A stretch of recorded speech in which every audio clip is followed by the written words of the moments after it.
So it's a very nice thing to have a chance to talk to Lillie Nie, who has been a visitor to our department for some months now.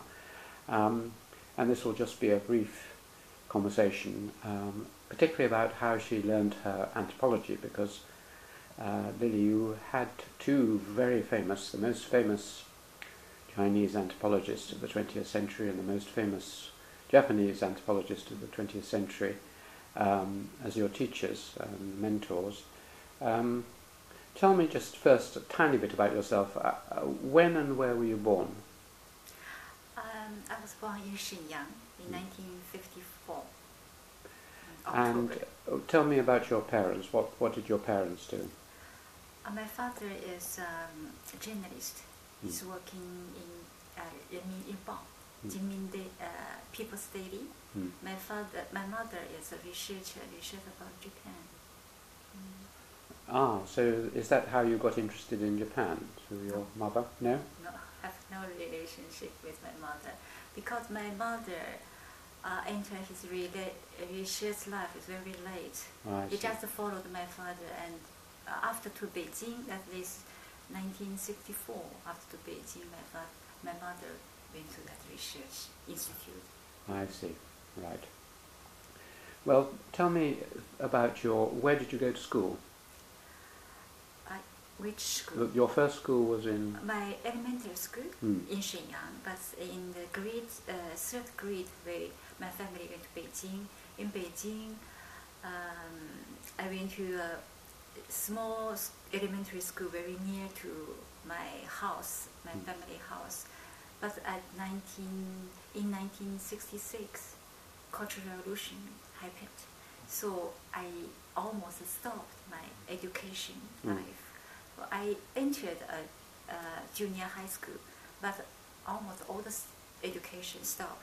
I even couldn't go to high school. So I just, in my 15th age, I went to a factory as a worker worked until 23 years old. And I entered university, Jinmin Chinese People's University. Let's go back one stage. At the time of the Great Leap Forward and the famine in China, how old were you? You were about 5 or 6 years. Do you remember anything of that? I remember something. Because my father is a journalist and he's a leader in his group. So my family, I could say, it was benefit. So we have enough food for surprise our life, but I remember some neighbors. They you can, when you see them, you can understand the disease. They're very expanded. Their body. They have no enough. This was in Shenyang. In Shenyang, yes. Was the famine as bad in the north, in Liaoning, as it was in other parts of China? Maybe Liaoning is better than other part, because Liaoning the soil is fertile, so have a very rich fruit greens, and also at that time maybe mainly depending the province cadres, if they very truly honest to the Chinese Communist Party, they will give a lot of food to a lot of green. Deploy green from peasant and go to the central Chinese government. For example, in Sichuan at that time, maybe 10 million people died, just because that cadres just want to follow Mao Zedong. So they deprived a lot of food from the peasant. But in Liaoning at that time, our province cadre didn't do like that. So they protected you. Yes. And were most people aware that this awful thing was happening, or was it only afterwards that the huge magnitude of the starvation emerged? Because some people say Mao didn't know. No, Mao no. I think he knew. He knew this. But he even in 1959 in the Lushan meeting, the very famous meeting inside Chinese Communist Party, Peng Dehuai criticized Mao Zedong, but Mao attacked him and sent him to the countryside, deprived any occupation of him, his occupation from the Communist Party. He didn't forgive any criticism at that time about this kind of opinion. Yeah, I think he knew. And moving on to the Cultural Revolution, as you know, quite a lot of people remember being involved in it and turning on their teachers, for instance. Do you remember any events like that? My teacher? You mean? I remember something because I was an elementary school student, so I was not Hong Wei Bin Red Guard. So that Hong Wei Bin Red Guard is mainly established in the junior high school. So, but even among the elementary school, we also, how can I say, rebel. So at that time, I was 5 degree, but 6 degree as a leader. We followed them, so we criticized teacher, and even they cast, that is a female president of our school. They cast all her hair. I remember a friend of mine, he's a 6-year-old girl. He take this tool to cut off all the president's hair. Even now I remember that scene. Were you ashamed at the time, or did you think this was a good thing to do? Do you remember your feelings? I almost have no any feeling at that time. I just think it is revolutionary. I believe they are correct, I think. Because that's Mao Zedong gave our that kind of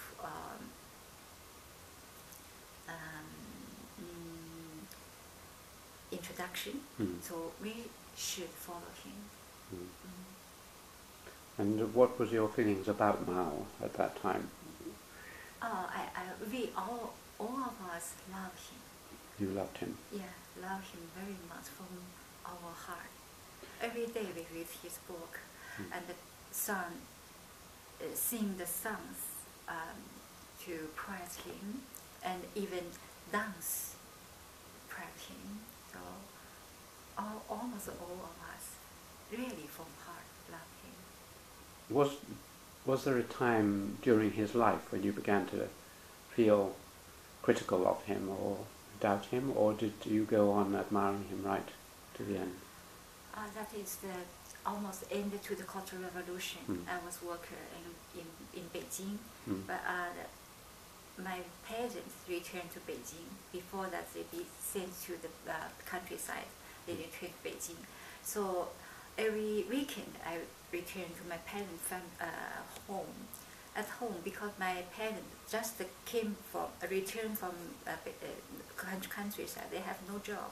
They just chat each other. A lot of all the colors, all the leaders, they chat each other. All of them criticize about Jiang Qing.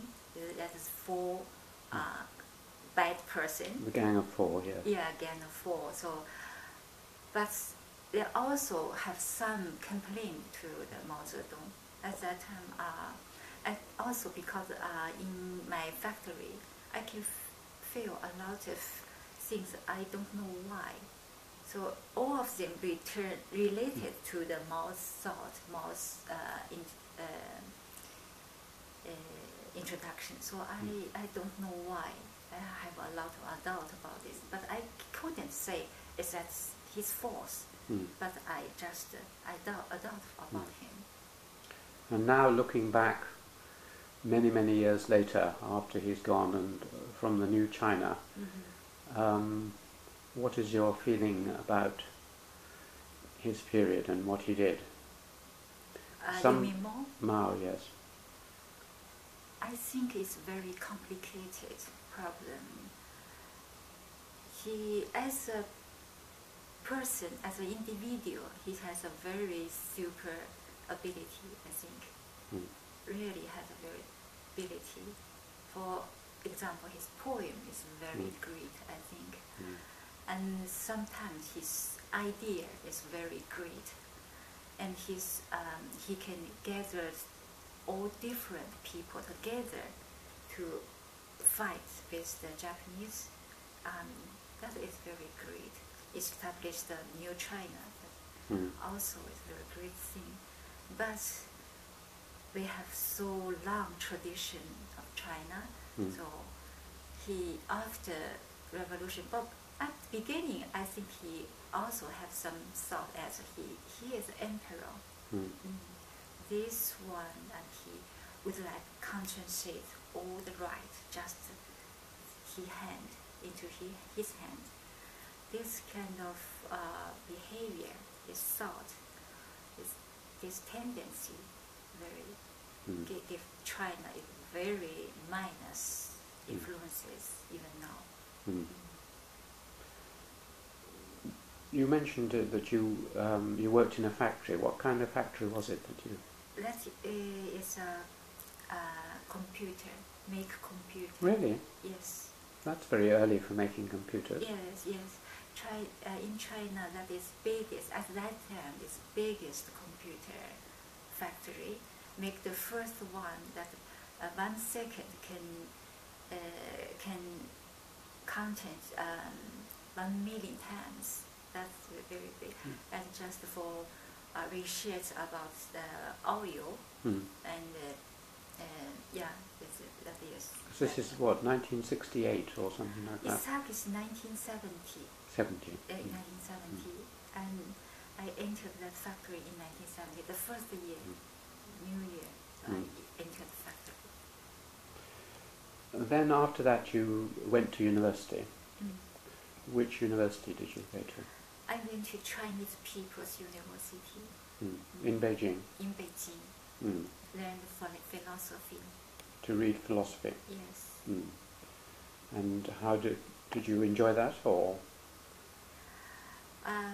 It was very hard for me because I always realized my education level just 5 years. Just before the revolution, Cultural Revolution, I received a very seriously education. After that, I have no education. So for me, it's very hard. At the beginning, I had to remember so many very abstract concepts and to use this concept to think to something very, very hard for me.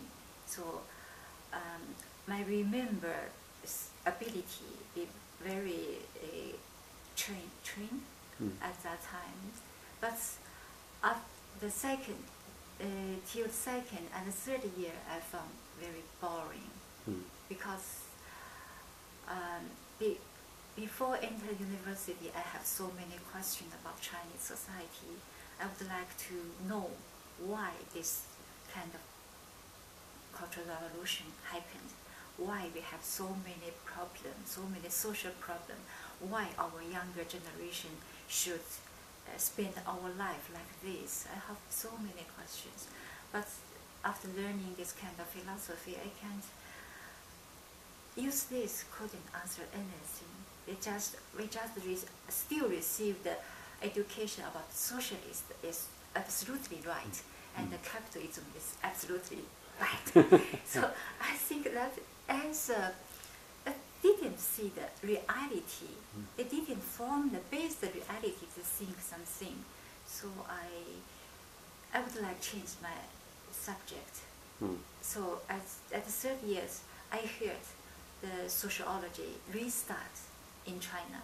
So I'm very interested in about sociology. I tried to find some book and began to write about sociology. I found sociology put a very emphasis for the investigation, social investigation, research. So I think I should change my subject. So So you changed your subject after your first degree, did you? You went on and did another course, or did you change in your third year? Yeah, I finished I published, I graduated from People's University, and at the third year I began to prepare for exam to receive that graduate students exam. So did you do a postgraduate degree in sociology, or?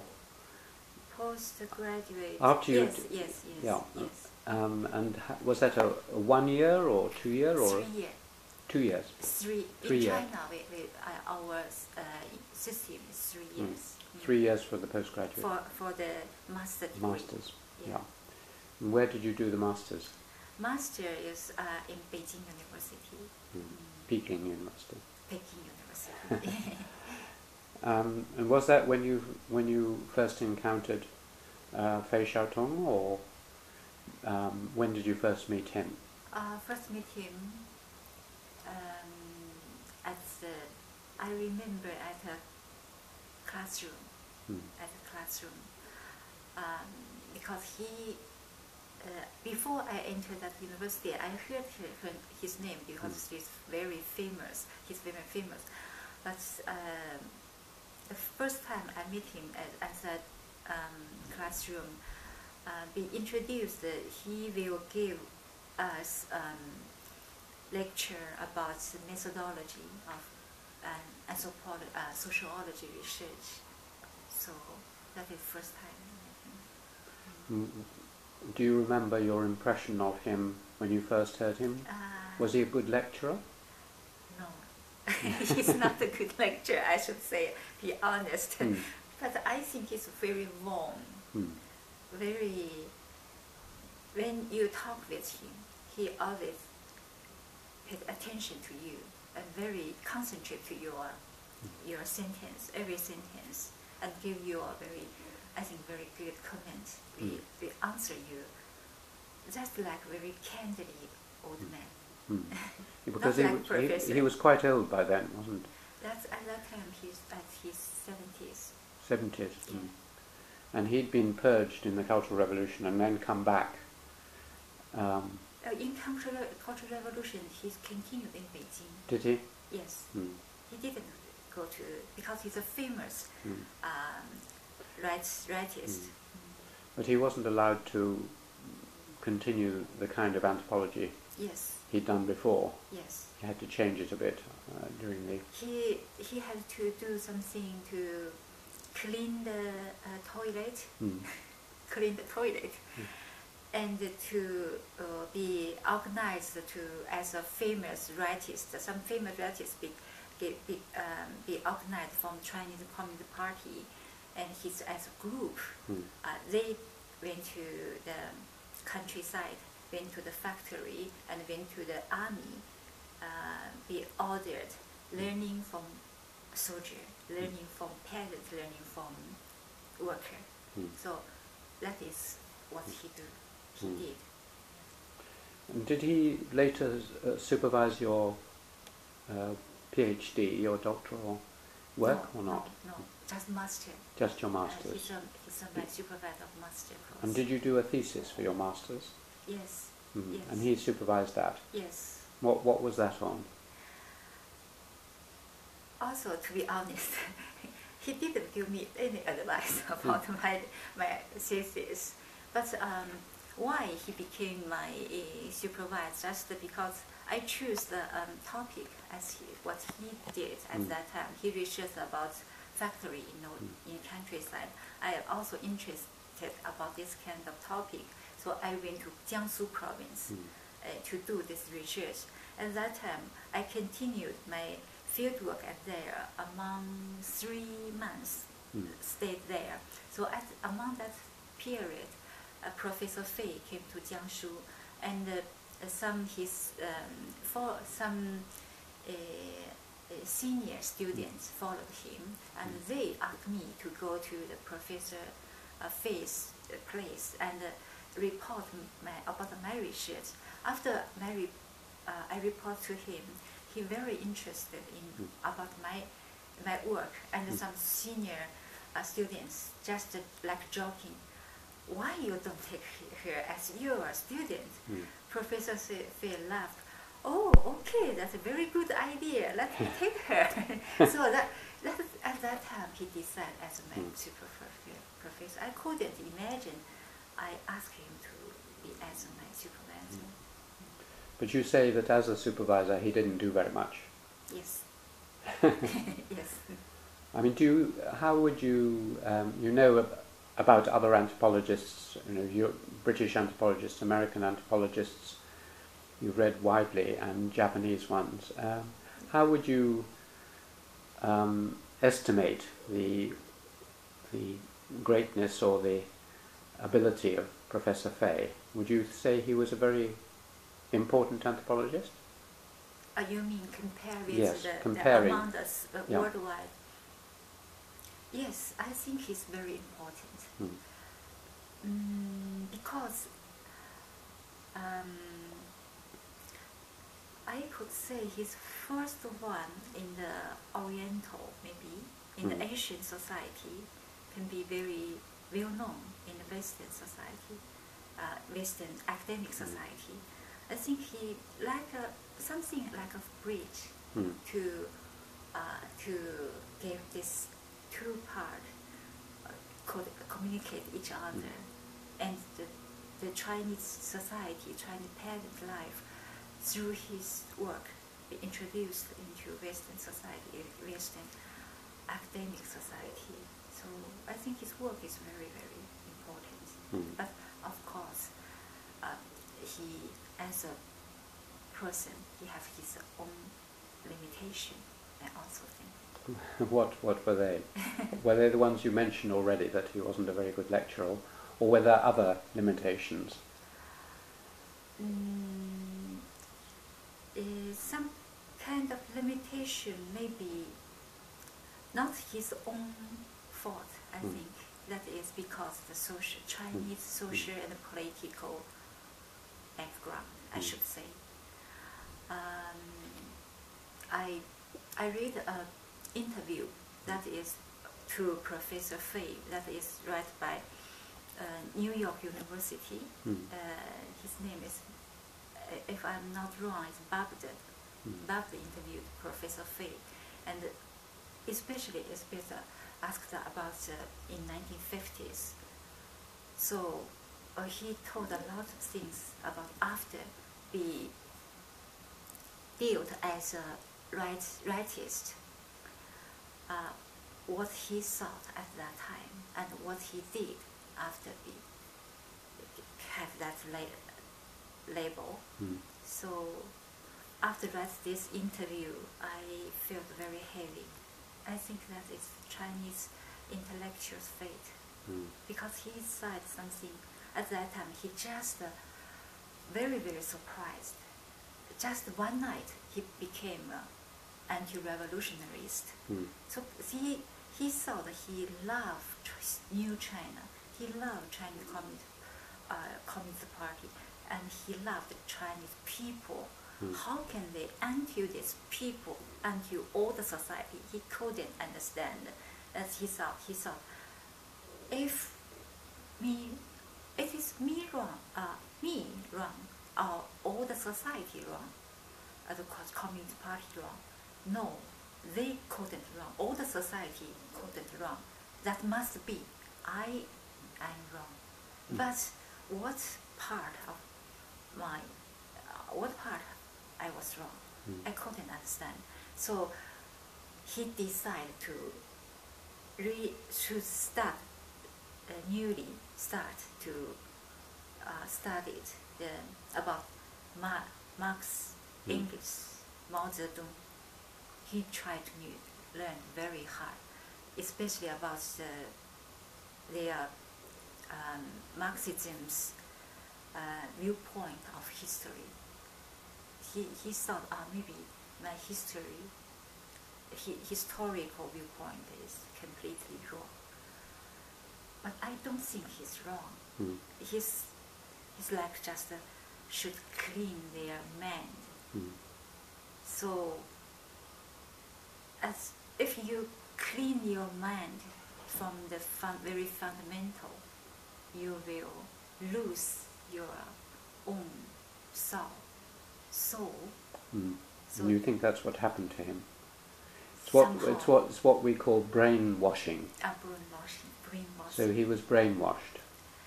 He resists the latter part. He kept his personality, his character. He still warmly, still have a very truly honest to the society. That didn't change. But sometimes he couldn't say that. He couldn't say anything. So he kept silence. And he chose some subject he could do. If he's danger, he tried to not do.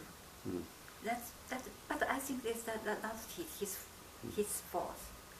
He could, if he do, he just sacrificed himself. But some intellectual choose do, or choose fight, or choose suicide. But he didn't. I couldn't say just his limitation. After you'd done your masters, what did you do then? Professor Fei advised me to go to Japan. He said because in China we have no sophisticated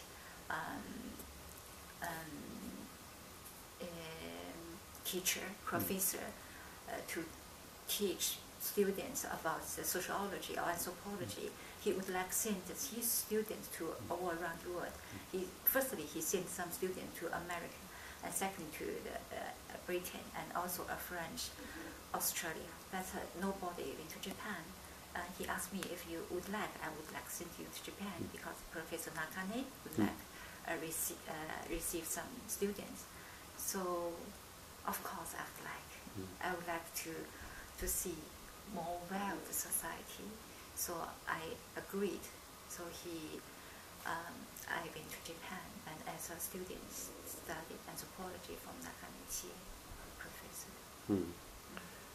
And you had to learn Japanese? But at my university, from the first year I learned Japanese as a foreign language. So you already knew quite a bit? I knew something very basic.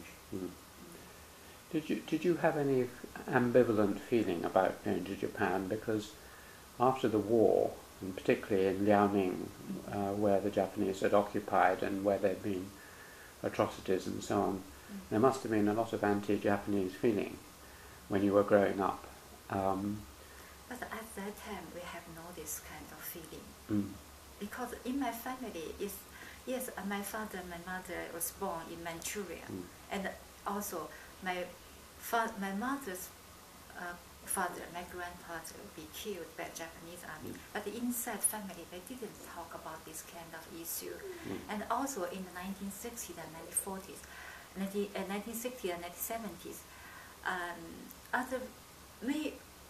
others then criticized Japan.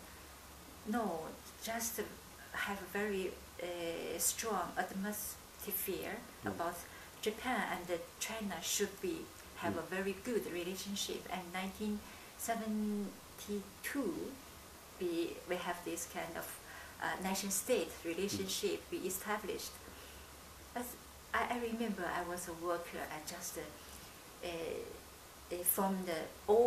have a big meeting. All the members gather together, and for the speaker, we hear the Zhou Enlai Premier Minister Zhou Enlai's in lecture. He talked about why we should waive our rights to not claim of the compensation from Japan, because we should, between our two countries' people, we should establish very good relationship. So I have no this kind of feeling about anti-Japanese. You went from a China that was partly through Mao, still struggling to industrialize and still very poor in the rural areas particularly, to a country that had already begun to zoom ahead economically. It was the great years in Japan of economic growth. Were you struck when you arrived in Tokyo at how much wealthier and more technologically sophisticated it was, or not? You mean the first surprise? Mm. Yeah, before I went to Japan, because my father is a journalist, and he had some relationship, because he knew Japanese, so he had some relationship with Japan. He also be sent to Japan at 2 years, from 1996 to 1997. 2 years he lived in Japan as a journalist. Before that, you said before I went to Japan. So 1967 or 1977. 1976 to 1978, 2 years. So I knew Japan through my father a lot. So I knew Japan is more developed country than China. I have this kind of conscious, so I didn't surprise about this kind of things. At that time, Chinese people liked the Japanese TV, Japanese fridge very much. So, of course, Japan developed. I have this kind of imagine, but I am a little surprised. Is Japan can still keep so many traditions. That is a surprise. I didn't. I'm not so familiar with Shanghai, but I have this kind of feeling, like 1930s and 40s Shanghai, and this kind of atmosphere. Yeah. So it kept the atmosphere of 1930s Shanghai. Yeah. With all those, and also all those processions and temples and everything. Yeah. Yes. Along very prosperous street, a modern department, just a very small temple showing there, and some people will give a very beautiful floor to there and they pray there. I feel very fresh the scenery. Tell me about Nakane Chi. Was she your supervisor? Yes, at the beginning, the first year. You were doing a PhD, were you? Yes. And she was your supervisor for the first year? Yes. What is she like? She's still alive. My first impression is she's just like a superwoman. He's so great. So he's always keep his figure very elegant and very serious. Before her, I always feel stress. So I can't relax before her. And he's very, when I attend his seminar very seriously. When I answer something wrong, she didn't angry, but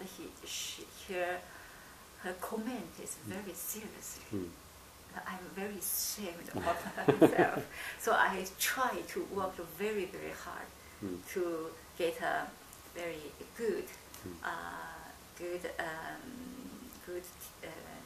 point, and try to discuss something with her and try to give her a nice impression.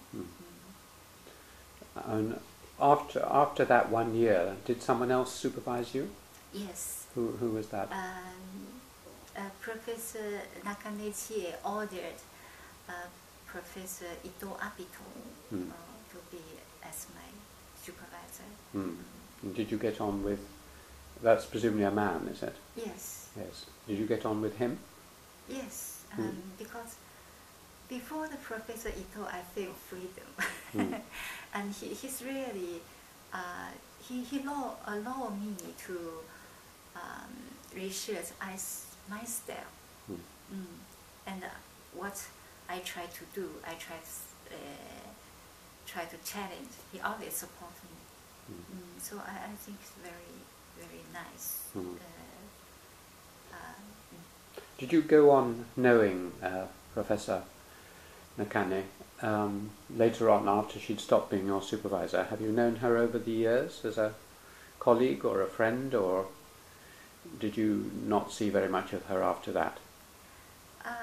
After that, I also continued contact with Professor Nakane.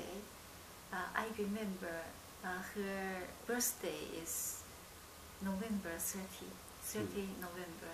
I tried to continue several years, not until now, but several years. I tried to, before her birthday, or at that day, I tried to give a flower to her. Sometimes I visit her, and also after her, she retired, Professor Fei also visited Japan several times.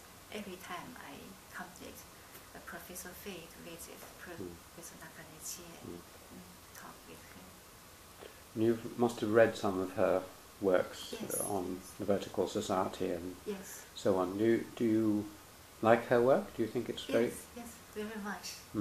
Even now, I still use her book as a textbook in my university to teach students. And last year in my university, I organized a series lecture to the citizen, open lecture to the citizen. So I have idea, I just introduced about intellectual women in Japan after Meiji area, Meiji period. So Nakane also as one time I introduced Nakane to the citizen. So I like her work very much. What was your PhD on? Was that the work back in China? Yes. In rural China? Yeah, in northeast China, in Lilie province. And what was the theme of that work? Theme is about the kinship. I did my fieldwork in a small village, not so small, about 900 people live there. Almost all of them is Liu, or just one lineage. There is majority inside the village. I researched, I lived there almost 1.5 years with them. Some of my friends say that Chinese and Japanese kinship is more or less the same, and others say it's very different. You know them both unusually well. How would you... I think it's very different. Very different. Very different. Because Chinese is patrilineal, have very rich this kind of principle, and very emphasize to the blood, the same descent, the same blood, the same bone, and the patrilineal, just the male, this descent be very rich, protected. But that is a principle, absolutely principle. But in Japan, very softly, flexible, have no this principle. They really they put emphasis on the Ye and the home, not descent. And also Chinese lineage formed village. They live together. But Japan's lineage is formed by different descent. The relationship between based on the place, this kind of relationship in Japan is very, very important. But in China, the relationship based on the blood descent is most important. One has principle, one have no principle. One have just one descent, but have no this descent. It's completely different, I think. When you said one has principle and the other has no principle, it reminded me of a famous story about Nakane when she went to America and she was interviewed. Do you know that story? When they asked her what the central feature of Japan was, and she said, "It's a country with no principles." And yes, I think I and that agree caused with a huge row because it can be taken in two ways. And it was thought to be a huge criticism of Japan by a Japanese, and she nearly lost her job and all sorts of things as a result of that.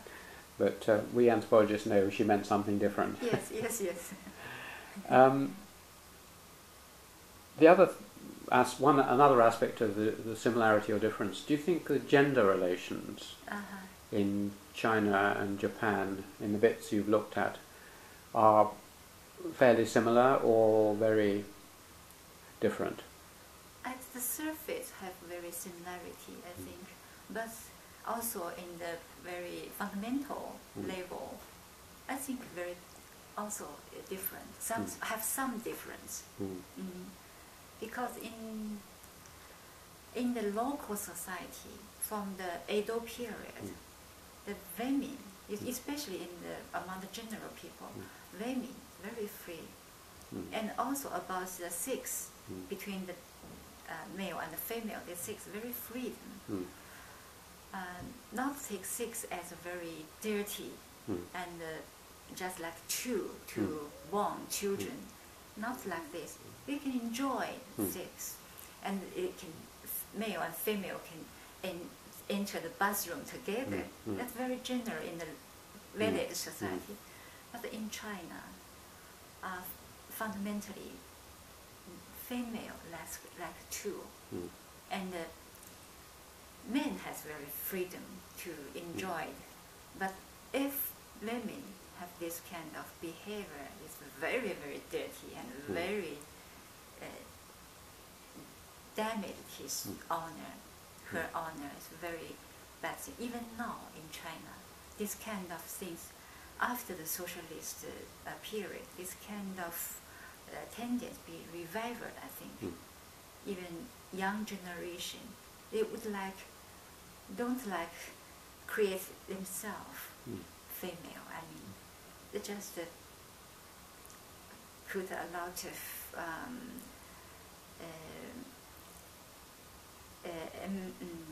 they would like to marry some man, powerful, successful. Married for them is very important. What one of my students calls a hand wife. Become a hand wife. Hand wife. Yes, subservient to a rich, powerful man who will look after you, protect you. Yes. Tell me just finally something about your current or recent work on Japanese behavior in China, because that was a very unusual topic. Tell me what you decided to do research on. That is, I should say that just a start by accident, not my own will, because I just be asked by the Japanese lawyer. They asked me to give some help because they start this kind of research, investigation in the infected area, but the infected area and the victims so numerous, so huge, and so well the area, so they couldn't grasp whole situation. So they asked me, as an anthropologist, maybe you have some methodology to grasp this whole image, whole situation. So at the beginning, because I didn't know anything, so I just agreed so I can go to the area. Which area was it? I went to Hunan province, Changde prefecture.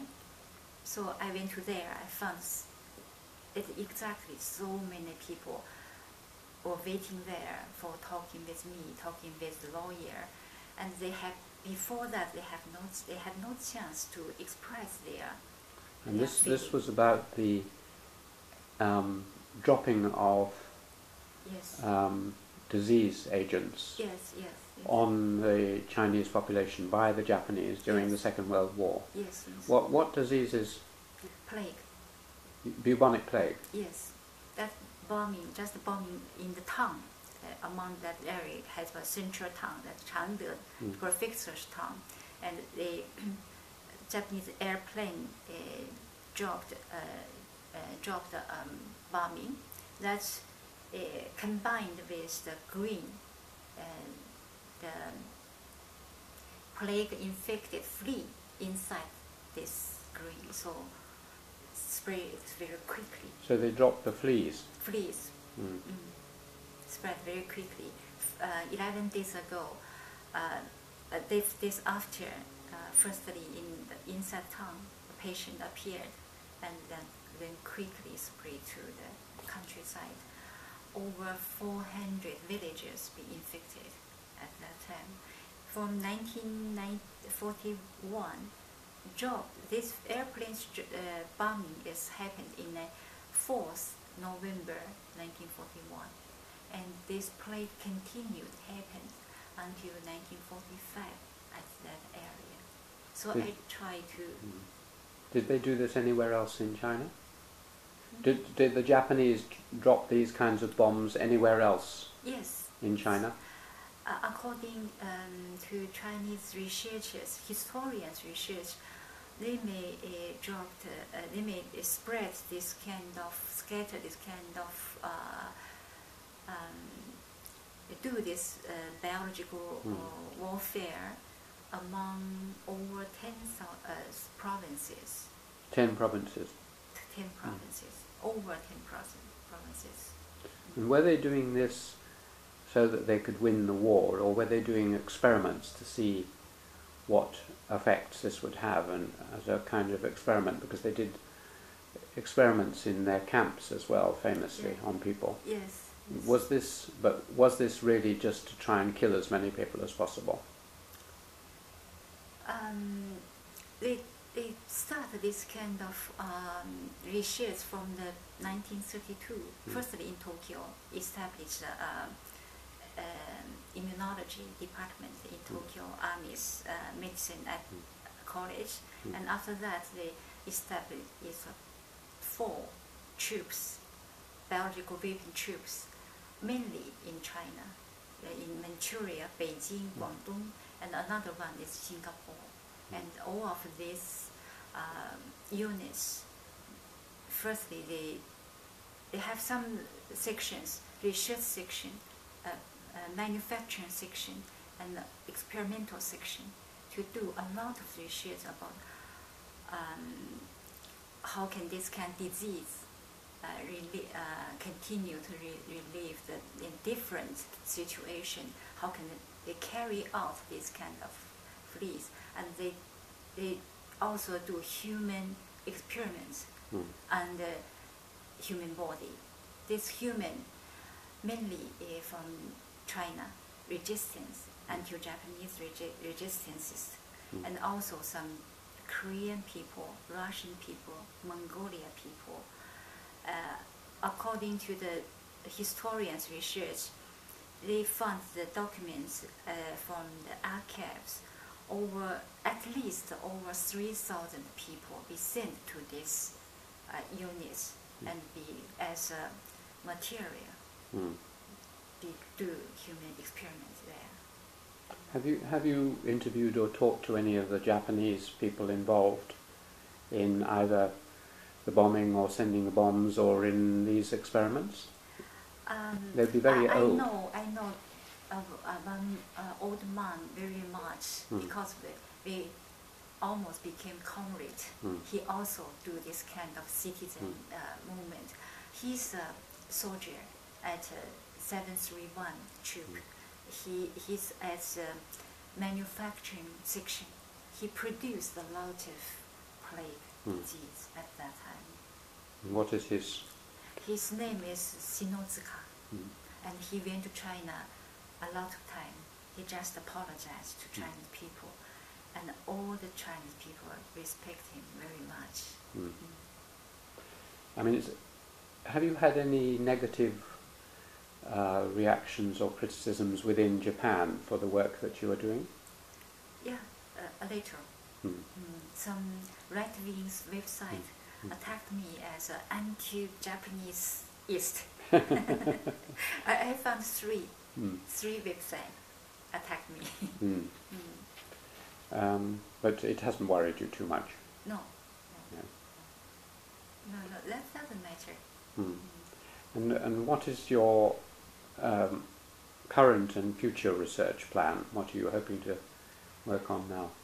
No, that is also worried about some things. If it is anthropology research, but I would like become related to my personal experience. I really would like to thinking something about this totalitarianism Chinese society. But as anthropology, I try to do very empirical. Empirical, yes. or experimental. So now I try to do research about hero phenomenon. Hero phenomenon. Do you mean the film Hero and the person Hero? Hero, because from the beginning, the Chinese Revolution has this kind of hero spirit. The Red Army, their number is very few, but they fight with the Kuomintang, Republican Army. This hero spirit concentrate in the Chinese revolutionary. And as a system, Chinese Communist Party also established a lot of model, person model, like Lei Feng, this kind of hero to order all the people to learn from them. Also, Professor Fei went to the army, the same thinking style, I think. Learn something from somebody, something else, then you more political, more revolutionary, so more public. So this kind of model, the thinking, and he did very concretely and very has it as an effect. As I was very young, from the nursery school, we always try to learn from the heroes. Heroes. Yeah.